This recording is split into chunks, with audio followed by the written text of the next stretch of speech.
அனைவருக்கு என் முதல் வணக்கம். அகிலமெங்கும் பரவட்டும் தமிழ் மொழியின் புகழ், அரங்கமெங்கும் கேட்கட்டும் இவள் கவிதையின் குரல். இங்கே அமர்ந்திருக்கும் அனைத்து ஆளுமைகளுக்கும் மேதைகளுக்கும் என் அன்பான வணக்கம். நான் கவிதை எழுதுவேன், புது கவிதை. ஸோ ஃபஸ்ட்டு ஒரு புது கவிதை படித்து என்னோட உரையை ஆரம்பிக்கிறேன். இது மெயினாக ஸ்டூடெண்ட்ஸ்க்காக. பாதைகள் பல கடந்தாலும் தெளிவான பாதையில் நடந்திடு. நண்பர்கள் பல சந்தித்தாலும் நல்ல நண்பனை தேர்ந்தெடு. தோல்விகள் பல எதிர்கொண்டாலும் வெற்றியையே இலக்காக கொண்டிடு. தடைகள் பல கண்டாலும் தன்னம்பிக்கை குறையாமல் பார்த்திடு. தடைகள் பல கண்டாலும் தன்னம்பிக்கை குறையாமல் பார்த்திடு. இப்போ ஸ்டூடெண்ட்ஸ் கம்மியாக இருக்கிறதுனால பேரண்ட்ஸ் தான் இருக்கிறீங்க. இங்கே 9th 10th பேரண்ட்ஸ் எத்தனை பேர்? தேவி துர்கா எனக்கு தெரியும். இல்லை உங்கள் ரிலேஷன்ஸ் யாராவது 9th 10th ஸ்டூடெண்ட்ஸ் இருக்கிறாங்களா? ஓகே. இப்போது எனக்கு ஒரு சின்ன கேள்வி. இப்போது டெய்லி காலை இரவு வருது இல்லையா? நம்ம காலையில் எழுந்தவுடன் என்ன பண்ணுறோம்? எனக்கு தேவி துர்கா சொல்லுங்கள். காலையில் கண் விழிச்சோன்னே இப்போ பெரியவங்க நிறைய பேர் மொபைல் ஃபோன் தான் பார்க்குறோம், அது தவிர்க்கவே முடியாது. பட் ஜென்ரலாக மொபைல் ஃபோனை தாண்டி என்ன பண்ணுறோம்? யாரோ ஒருத்தர் சொல்லுங்கள். கண்டிப்பாக இதுக்கு பதில் தேவை, அப்போ தான் அடுத்தது நான் பேசுவேன். காலையில் கண் விழித்தோடனே என்ன பண்ணுவேன்? ஆமாம், நீங்கள் சொல்லுங்கள். சூப்பர், படிப்பீங்க. ஓகே, ரொம்ப நன்றி. இப்போது அவங்க சொன்ன மாதிரி இப்போ ஒரு சின்ன டிப்ஸ் நான் தரேன். இதை உட்காருங்க மேம், ரொம்ப நன்றி. இதை நீங்கள் ஃபாலோ பண்ணேன்னா கண்டிப்பாக உங்களுக்கு மாற்றம் தெரியும். இன்னையிலேருந்து, இன்னைக்கு இரவுல இருந்து இது பண்ணி பாருங்க. காலையில் எழுந்தவுடன் நம்மளுக்கு எந்த கடவுள் பிடிக்குதோ அந்த கடவுளை மனதார வேண்டிக் கொள்ளுங்கள். இரண்டாவது, இன்றைய நாள் இனிதே இருக்க வேண்டும். அது ரொம்ப ரொம்ப முக்கியம் இல்லையா? இன்னைக்கு நம்மளோட டெய்லி லைஃப் அந்த நாள் காலையிலேருந்து தொடங்குது. அப்போ இன்றைய நாள் இனிதே இருக்க வேண்டும் அப்படின்னு வேண்டிக்கணும். மூன்றாவது, ரொம்ப ரொம்ப முக்கியமானது, ஸ்டூடெண்ட்ஸ்னா நான் என்ன ஆக வேணும், இல்லை பேரண்ட்ஸ்னா என் பையனோ பொண்ணோ என்ன ஆக வேண்டும், அவங்க இலக்கு என்ன, டாக்டர் இன்ஜினியர் என்னவா இருக்கலாம். இப்போ ஃபார் எக்ஸாம்பிள் என் பையன் டாக்டர் தான் ஆகணும்னா ஒரு முறை உங்கள் குழந்தை என்ன ஆகணும்னு நினைக்கிறீங்களோ ஒரு முறை மனதில் பதிய வைத்துக் கொள்ளுங்கள். மீண்டும் ஒரு முறை மெதுவாக சொல்லிக் கொள்ளுங்கள். இது அதிகாலையில் பண்ணீங்கன்னா அந்த மேடம் சொன்ன மாதிரி எல்லா இறைவனையும் தாண்டி யூனிவர்ஸ் கிட்ட நம்ம கேட்குறோம், பிரபஞ்சத்துக்கிட்ட நம்ம கேட்குறோம். இது ஒரு நாளோட முடிய போகிறதில்ல. நீங்கள் இதையே காலை இரவு இப்படி கண்டினியூஸாக நீங்கள் ஒரு விஷயத்தை பற்றி யோசிக்கிறீங்க, சொல்கிறீங்க. அப்போ அந்த நம்ம என்ன யோசிக்கிறோமோ, என்ன இலக்குக்காக நினைக்கிறோமோ அது 100% கண்டிப்பாக நடக்கும். அது மேபி உங்கள் ஸ்டூடெண்ட்ஸ்க்காக இருக்கலாம், இல்லைன்னா உங்கள் குழந்தைகளுக்காக இருக்கலாம். இதை நீங்கள் ஃபாலோ பண்ணிட்டு சொல்லுங்கள். அதே மாதிரி இப்போ நான் பார்த்த வரைக்கும் ஸ்டூடெண்ட்ஸ் எல்லாமே mobile phone full time use பண்ணுறாங்க. 10th 11th 12th பேரண்ட்ஸும் அதை பெருசாக கண்ட்ரோல் பண்ணுற மாதிரி இல்லை. சரி, குறும் பண்ணாமல் இருக்கட்டும், வேற பசங்க கூட வெளியில் சுத்தாமல் மொபைல் பார்க்கட்டும் அப்படின்னு ஒரு தாட் வருது. மினிமம் ஒரு மணி நேரம் மொபைல் ஃபோன் அலோவ் பண்ணலாம், டிவி அலோவ் பண்ணலாம். ஆனால் இப்போ நீங்கள் பேரண்ட்ஸாக இருக்கிறீங்க, பெற்றோர் வெறும் வார்த்தைகளில் குழந்தைகிட்ட மொபைல் யூஸ் பண்ணாத, டிவி பார்க்காத அப்படின்னு அந்த வெறும் ஒரு ஸ்டேட்மெண்ட்டில் சொல்லக்கூடாது. ஏன்னா குழந்தை பொறுத்தவரை எது வேண்டான்னு சொல்கிறோமோ அதில் ஆர்வம் ஜாஸ்தியாகும். அப்போது நீங்கள் எதனால யூஸ் பண்ணக்கூடாது பண்ணக்கூடாது அப்படின்னு உள்ளதை அவங்களுக்கு எக்ஸ்பிளைன் பண்ணும். அடுத்த 5 வருடம் நீங்க உங்க இலக்கை நோக்கி பயணிக்க போறீங்க. மொபைல் போனுன்னு உள்ளது நம்ம வாழ்க்கையோட ஒரு அங்கம் ஆயிடுச்சு இல்லையா? மொபைல் ஃபோன் இல்லாம மனிதர்களே இல்லைன்னு உள்ள மாதிரி ஆயிடுச்சு. ஸோ நம்ம 5 இயர்ஸ் படிப்பை தாண்டி வேலைக்கு போறப்போ மொபைல் ஃபோன் உள்ளது கம்பல்சரி.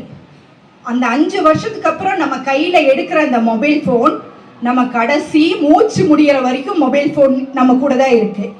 அப்போ உங்க குழந்தைங்க கிட்ட என்ன சொல்றீங்கன்னா, இந்த 5 வருடம் உன் இலக்கை அடைவதற்காக இந்த 5 வருடம் மட்டும் மொபைல் ஃபோனை ஒதுக்கி வை. ஃபுல்லாக முடியலையா, டெய்லி ஒரு 1 hour யூஸ் பண்ணு டிவியோ மொபைல். அதுக்கப்புறம் 5 வருஷத்துக்கு அப்புறம் நாங்கள் உன்னை கண்ட்ரோல் பண்ண மாட்டோம், கண்ட்ரோலும் பண்ண முடியாது. அவங்க மெச்சூரிட்டி வந்துடும், அதுக்கப்புறம் அவங்க யூஸ் பண்ணிக்கலாம். அப்படி தெளிவாக உங்கள் குழந்தைங்க கிட்ட புரிய வைங்க. அப்போ அவங்களும் சரி மொபைல் ஃபோன் யூஸ் பண்ணலாம், ஆனால் இந்த ஒரு 5 வருஷத்துக்கு நம்ம கொஞ்சம் ஒதுக்கி வச்சுக்கலாம் அப்படின்னு உள்ள மனநிலைக்கு வருவாங்க. மொபைல் ஆர் டெலிவிஷன் இது ரெண்டுமே. அடுத்தது பார்த்தீங்கன்னா, இப்போ இந்த 10th வரைக்கும் முடித்த குழந்தைகள் எல்லாமே படி படி படி படின்னு சொல்லிட்டு ரொம்ப நம்ம ப்ரெஷர் போட்டிருப்போம். அடுத்து நம்ம என்ன படிக்க போகிறாங்க, அவங்க இலக்கு என்ன, அதை 2 பேரும் சேர்ந்து உட்கார்ந்து பேசி டிசைட் பண்ணி அவங்க இலக்குக்கான படிப்பை தேர்ந்தெடுக்க போகிறீங்க. இதுக்கு முன்னாடி ஒரு 5 விஷயங்கள் ரொம்ப முக்கியம். நான் சொல்ல வேண்டிய 5 விஷயத்தில் மேடம் 2 சொல்லிட்டாங்க முன்னாடியே. அதில் ஃபர்ஸ்ட் திங், இது எத்தனை விஷயங்கள் இருந்தாலும் என்ன பொறுத்தவரை முதல் வார்த்தை ஒழுக்கம், டிசிப்ளின். இதுதான் ஒரு குழந்தைக்கு ரொம்ப ரொம்ப முக்கியம். ஒழுக்கம்னா ஒழுக்கத்துக்கு நிறைய நம்ம சொல்லலாம். ஆனால் சிம்பிளாக சொல்கிறதுனா, இப்போது பேரண்ட்ஸ் குழந்தைகளுக்கு ஒரு ஃப்ரீடம் தருவாங்க. சில குழந்தைகள் அந்த சுதந்திரம் பத்தாது, இன்னும் எனக்கு வேணும், எனக்கு இன்னும் ஃப்ரீடம் வேணும்னு ஆசைப்படுவாங்க. அந்த மாதிரி குழந்தைகளுக்கு நான் சொல்கிறேன், நீங்கள் ஃப்ரீடமாக இருங்க. ஆனால் உங்கள் ஃப்ரீடம் ஒரு வரைவு கோளுக்குள் இருக்க வேண்டும்.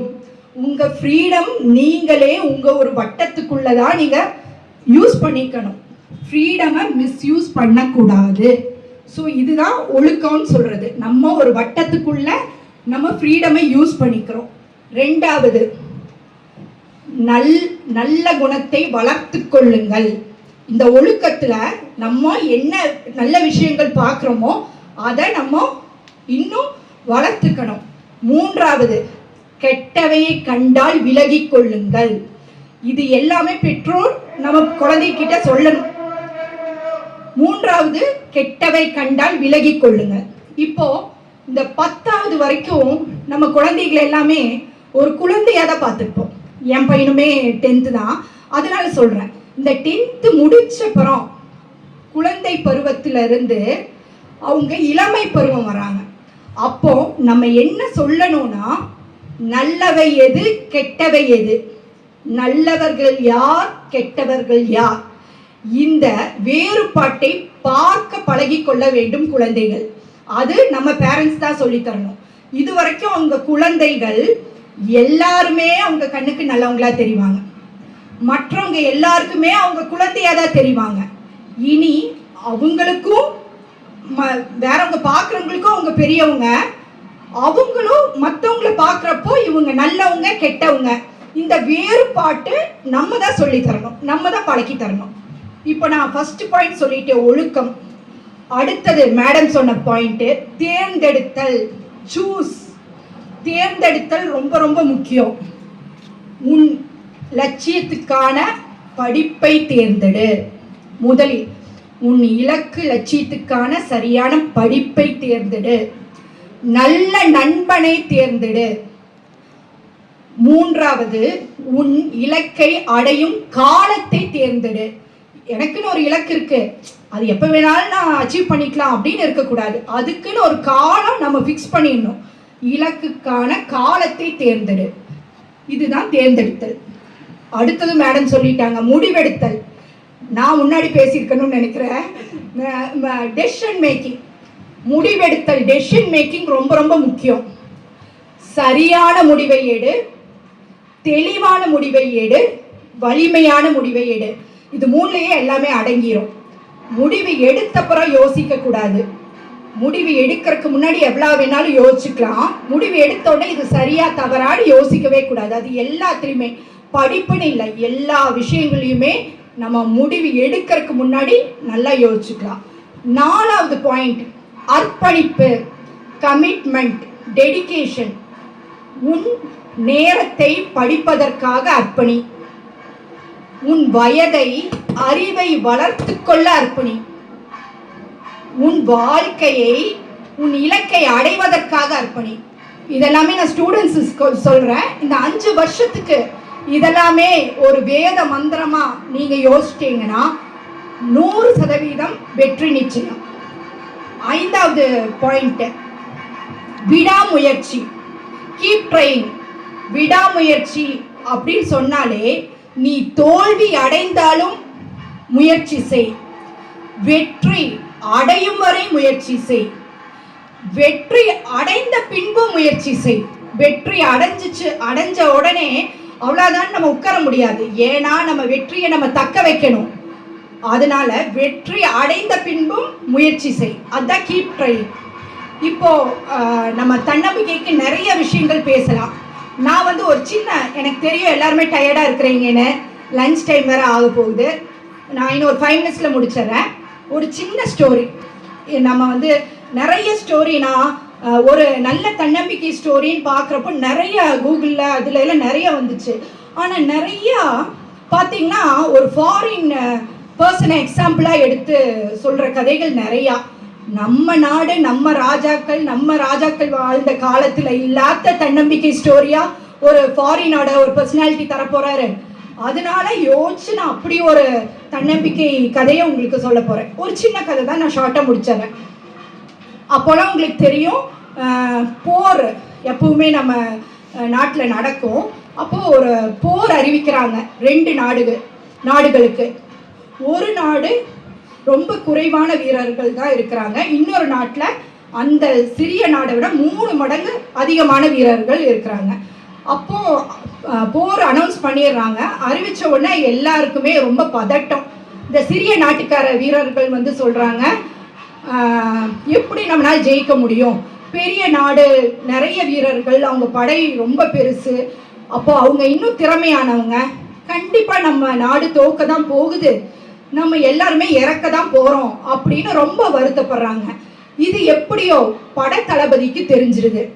படைத்தளபதி எல்லாரையுமே கூப்பிட்டு, நம்ம போறதுக்கு முன்னாடி நம்ம ஒரு கோயிலுக்கு போய் இறைவனை வழிபட்டு மனசார வேண்டி நம்ம ஜெயிக்கணும்னு நினச்சிட்டு போகலான்னு சொல்கிறாரு. எல்லாருமே ஓகேன்னு சொல்லிட்டு படைத்தளபதி கூட போகிறாங்க. கோயிலுக்கு போனோன்னா படைத்தளபதி, என்கிட்ட ஒரு நாணயம் இருக்கு, இந்த நாணயத்தை நான் சுண்டி மேலே இருந்து தூக்கி விட்டுறேன். இந்த நாணயம் கீழே விழுந்த உடனே பூ விழுந்தா நிச்சயமா நம்ம ஜெயிப்போம், இறைவன் நம்ம கூட தான். அதே தலை விழுந்தா தோக்கறதுக்கு வாய்ப்பு நிறையா, எல்லாருமே மனதார வேண்டிக்கோங்க, பூ தான் விழணும் அப்படின்னு சொல்றாரு. எல்லாருமே ரொம்ப பயத்தோட இருக்கிற எல்லா சிப்பாய்களும் கடவுளை வேண்டுறாங்க.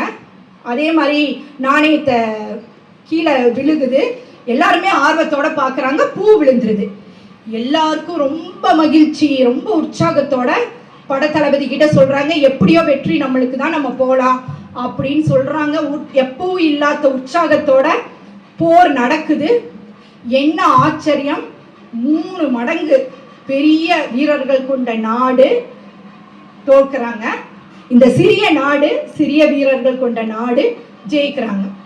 வெற்றி அடைந்தோடனே எல்லாருக்கும் ரொம்ப ரொம்ப மகிழ்ச்சி. அவங்களாலேயே நம்ப முடியல, நம்ம எப்படி ஜெயிச்சோம், நம்ம இத்தனை குறைவான வீரர்கள் வச்சு நம்ம எப்படி ஜெயிச்சோன்னு யோசிச்சுட்டு எல்லாருமே நடக்கிறாங்க. யாரும் படைத்தளபதி கிட்ட கேட்கறதுக்கு பயம்.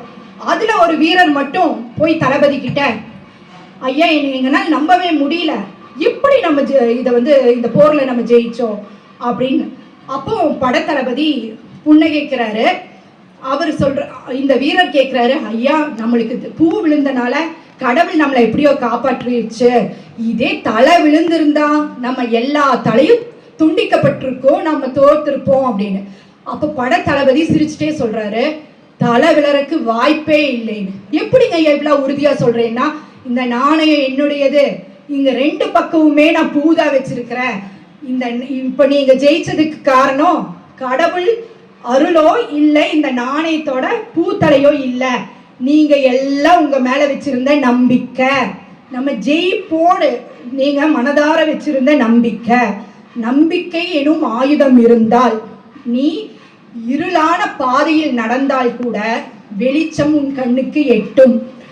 அதே தான் நான் ஸ்டூடெண்ட்ஸ் இல்லை பேரண்ட்ஸ் எல்லாருக்குமே நம்பிக்கைன்னு உள்ளது கடைசி வரைக்கும் நம்மளுக்கு வேணும் இல்லையா? ஒரு குழந்தை பருவத்திலிருந்து நம்பினாதான் அது எந்திரிச்சு நடக்குது. முதுமை பருவத்தில் நம்ம ஆரோக்கியமா இருக்கணும்னு உள்ள நம்பிக்கையில தான் பயணிக்கிறோம் நம்ம.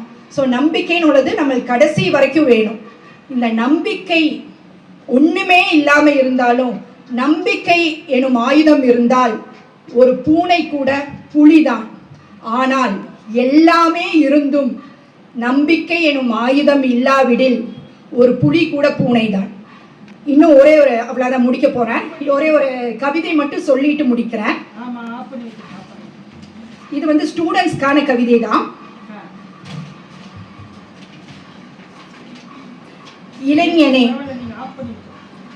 இளைஞனே உன் எண்ணங்கள் சிதறினாலும் சிதைந்து விடாதே, உன் வெற்றிகள் தாமதமானாலும் துவண்டு விடாதே, காதல் எனும் மாய வலையில் வீழ்ந்து விடாதே, பெண் எனும் போதை உறவில் மயங்கி விடாதே, இன்றைய வாழ்க்கை உன் கையில் தொலைத்து விடாதே, இன்றைய வாழ்க்கை உன் கையில் தொலைத்து விடாதே, நாளைய எதிர்காலம் உன் முயற்சியில் வீணாக்கி விடாதே. எனக்கு இந்த அற்புதமான வாய்ப்பளித்த முத்தமிழ் சங்க தலைவர் துரைசாமி ஐயாவிற்கும் மணிமணன் ஐயாவிற்கும் என் மனமார்ந்த நன்றி. ஒளிக்கட்டும் நம் தமிழனின் பெயர், விரியட்டும் நம் தமிழனின் படை, வெல்லட்டும் நம் தமிழனின் செயல். நன்றி, வணக்கம். கவிதாஞ்சலி சண்முகம்.